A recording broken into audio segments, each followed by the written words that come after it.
Ho scelto di diventare maestro artigiano perché dopo tanti anni di lavoro penso di avere accumulato esperienza a sufficienza per poter trasmettere alle nuove generazioni questo lavoro che, per quanto mi riguarda, è il lavoro più bello del mondo, un lavoro del fare.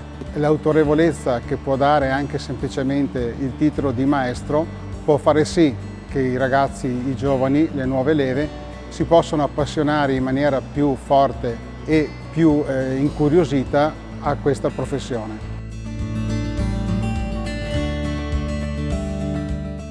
Ho scelto di diventare maestro artigiano perché ho ancora un po' di voglia di insegnare anche ai ragazzi l'esperienza che ho accumulato in questi anni e anche perché ci sono dei giovani che hanno ancora passione per questo lavoro e voglia di dedicarsi e di mettersi alla prova soprattutto.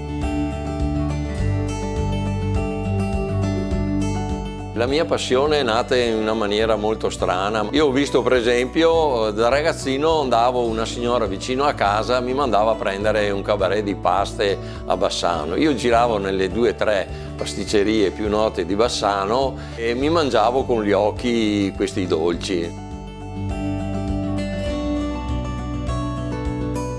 Penso che arrivare a essere maestro artigiano è il massimo che si può arrivare come azienda. Devo ringraziare in prima persona la Confartigianato perché ha capito, e abbiamo lavorato bene, ha capito quali sono veramente i problemi. Difatti, vediamo negli anni sono sempre cresciuti, sempre più persone si sono iscritte qui in Confartigianato e questo vuol dire che lavora bene.